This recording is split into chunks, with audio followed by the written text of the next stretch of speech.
Good morning, children. Welcome back, and today we will start with our fourth part of chapter number 5, History. And today we will cover the topics of Azad Hind Fauj and Subhash Chandra Bose. Now, Subhash Chandra Bose also had contributed a lot in the end years of our independence fight. Okay, you can see the picture of Subhash Chandra Bose.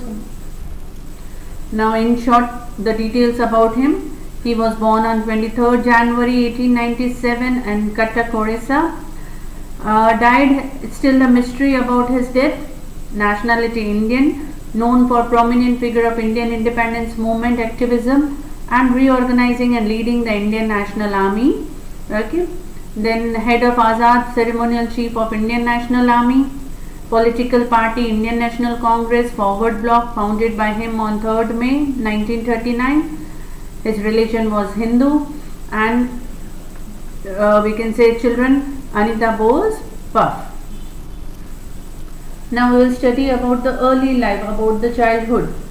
Born in Bengal, Hindu, Kayastha family on 23rd January 1897 in Cuttack, Orissa, to Janakinath Bose, an advocate, and Prabhavati Devi.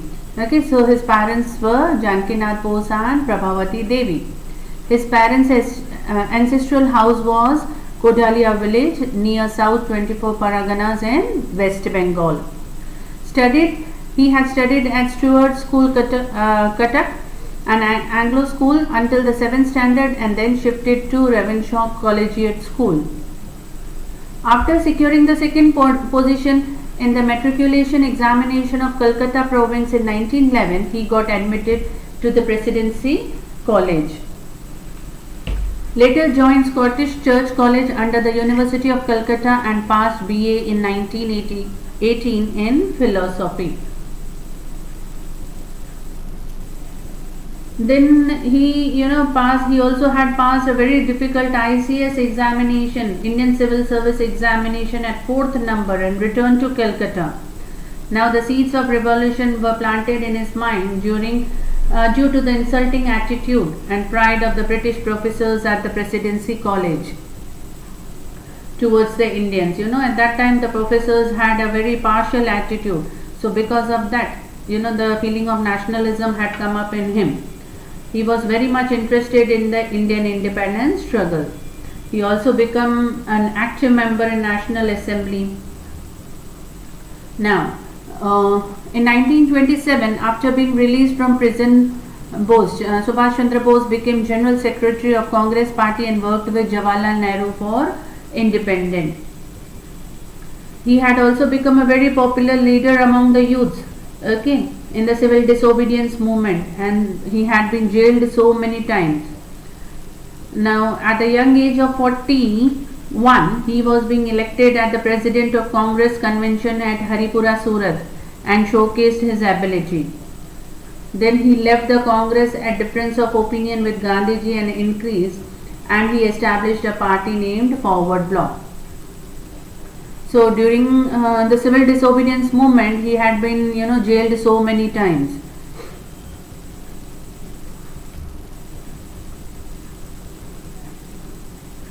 Then on June 22nd, 1939, Subhash Chandra Bose organized the Forward Bloc.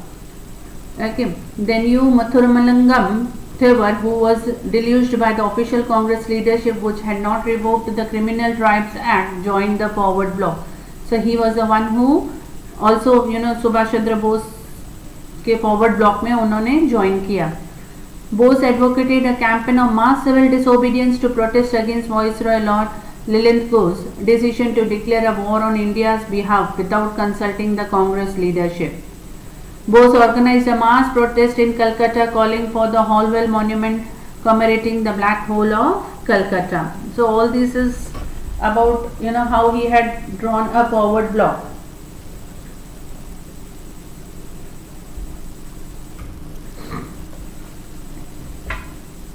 Then Bose's arrest and subsequent release set the scene for his escape to Germany via Afghanistan and Soviet Union.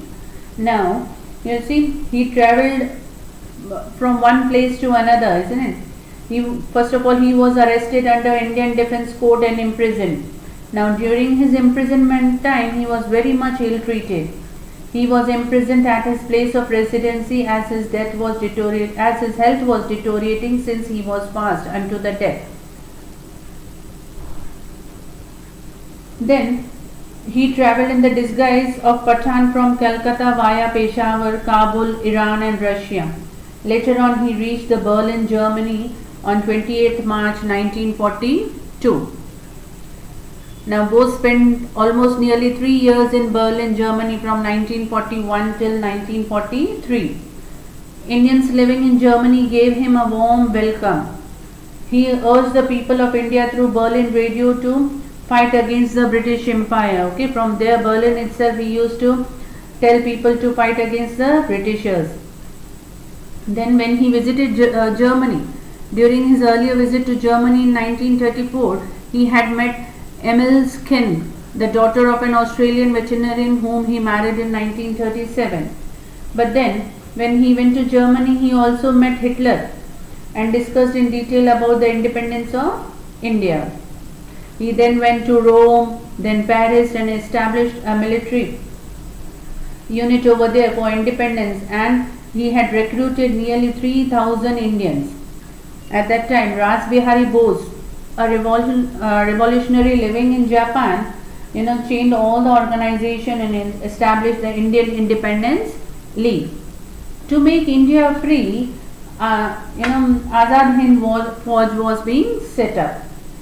A presence of 100 Indian delegates from Malaya, Japan, Sumatra, Java, Hong Kong, Andaman, Burma were in the organization. And in that, Mohan Singh was a war prisoner arrested by Japan was also present. You can see the Azad Hind Fauj. Now, in short, about the Indian National Army was originally founded by Captain Mohan Singh in Singapore on 1st September 1942 with Japan's Indians, prisoners of wars in the Far East. Indian Independence League headed by the expatriate nationalist leader Ras Bihari Bose. However, the idea of the Liberation Army was revived with the arrival of Subhash Chandra Bose in the Far East in 1943.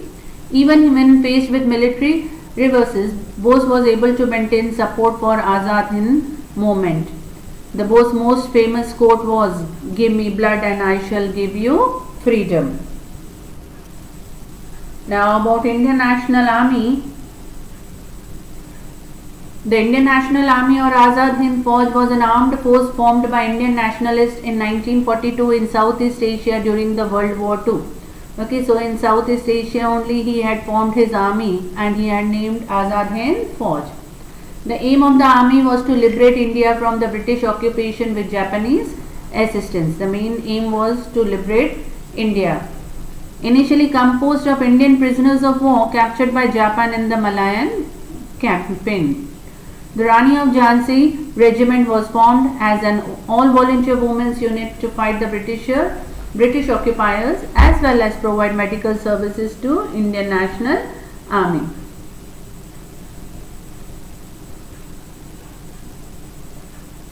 Subhash Chandra Bose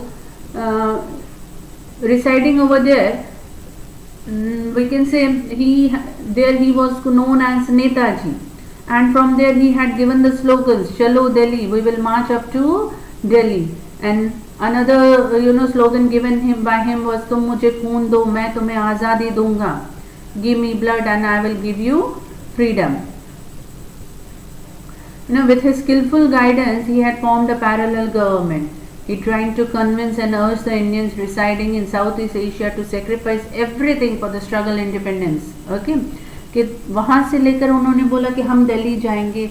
वहाँ पे उन्होंने लोगों को समझाया कि we have to fight for the freedom struggle. और वहाँ पे लोगों को बोलते थे कि तुम मुझे खून दो, मैं तुम्हें आज़ादी लेकर दूंगा. Japan and Southeast Asia were major refuges for Indian nationalists living in exile before the start of World War II. The first Indian National Army was formed under Mohan Singh. At the outbreak of World War II in Southeast Asia, 70,000 Indian troops were stationed in Malaya. All these are the extra information for you people. The army was called as Arzi Hukumat-e-Azad Hind. This second Indian National Army, in collaboration with the Imperial Japanese Army, fought against the British people.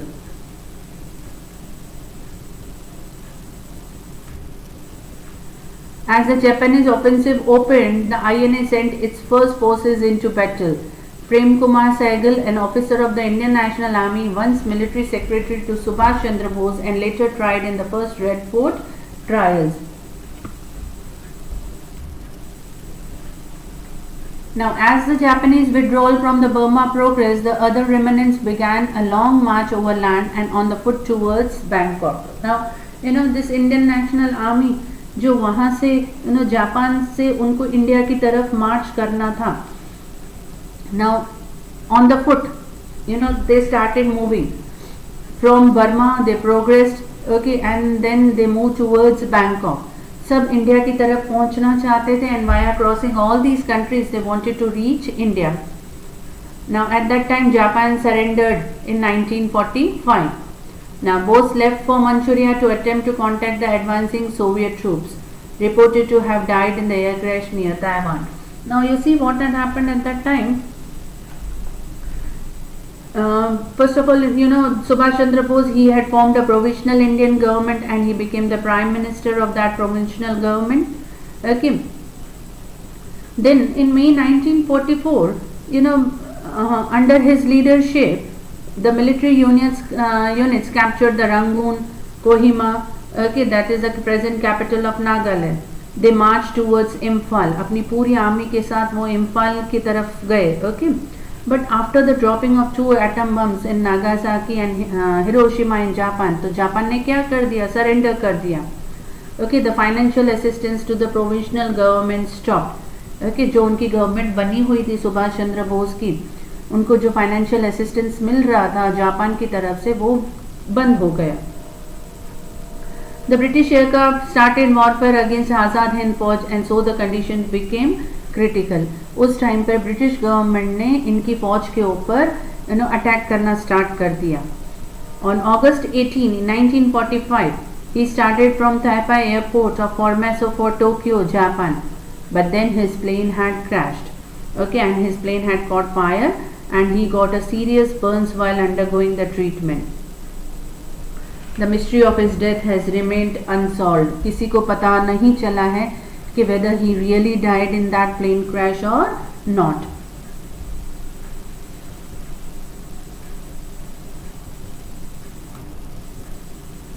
By July, repatriation to India. By July 1945, a large number had been shipped back to India, and at that time of the fall of Japan, the remaining captured troops were transported to India via Rangoon. Now you see, the commander of Indian National Army were arrested as prisoners of war and were accused of treason and put on trial. उनको arrest कर दिया गया था, उनके army के जो commanders in chief थे, and उनको इम्प्रिजनमेंट दिया गया था. Now, Bhulabhai Desai and Jawaharlal Nehru pleaded their case. The whole country took keen interest in that case. When the British government inflicted them with punishment, there were protests against them in the entire country. पूरी country में जो ये leaders arrest हुए थे, okay, तो उनके protest में now the number of people again protested the imprisonment of their leaders. When the British government inflicted them with punishment, there was a protest. जब ब्रिटिश गवर्नमेंट ने उनके लीडर्स को punishment दिया तो everybody started saying against them, against the Britishers. So owing to the populist opinion, the government had to withdraw the punishment. इतना सारा opposition आया कि अब ब्रिटिश गवर्नमेंट को वो punishment cancel करना पड़ा. These events and with the naval mutiny of Bombay in 1946, now the British realized that their rule in India will no longer be tenable. उसके बाद अब ब्रिटिशर्स को लगा कि अब उनका रूल नहीं चल पाएगा. Now, at the conclusion of the war, the government of British India brought some of the captured INA soldiers to trial on treason in charges. This all I have explained you. कि the जो leaders थे उनको imprisonment किया गया, all the people started opposing. Okay, now disappearance and the एलिज्ड death, again the same, किसी को पता ही नहीं चल पाया है कि how Subhash Chandra Bose had died. Bose is alleged to have died in a plane crash at Daegu, Taiwan on 18th August 1945 while en route to Tokyo and Soviet Union. The Imperial Japanese Army Air Force Mitsubishi Ki-21 bomber he was traveling on had an engine trouble. That is the name of the plane given. और उनको उस plane में engine trouble हुआ था and that's why it had caught fire. His ashes were taken to Japan and interred at the Renokuji temple in Tokyo. The absence of his body had led to many theories being put forward concerning his possible survival. His body has not been found, so people had a think that he was still alive even though after the plane crash. कोई तो ऐसे भी बोल रहे थे कि वो उस प्लेन में चढ़े ही नहीं थे. But nobody knows still what was the real fact, after the death of Subhash Chandra Bose. Now, ideology and philosophy. What were his ideologies? Bose was elected the president of the Indian National Congress for 2 consecutive terms. His famous motto was, "Give me blood and I will give you freedom." Subhash Chandra Bose believed that the Bhagavad Gita was a great source of inspiration for the struggle against the Britishers. Okay, so all this was about Subhash Chandra Bose. Again, a very big topic that is given on page number 34 and 35. At times they do ask only about Subhash Chandra Bose, and at times a big answer of Subhash Chandra Bose, Azad Hind Fauj, okay, and about his death. Everything is being asked. So seeing the marks, you have to write the answer accordingly. Okay, thank you beta. Have a nice day.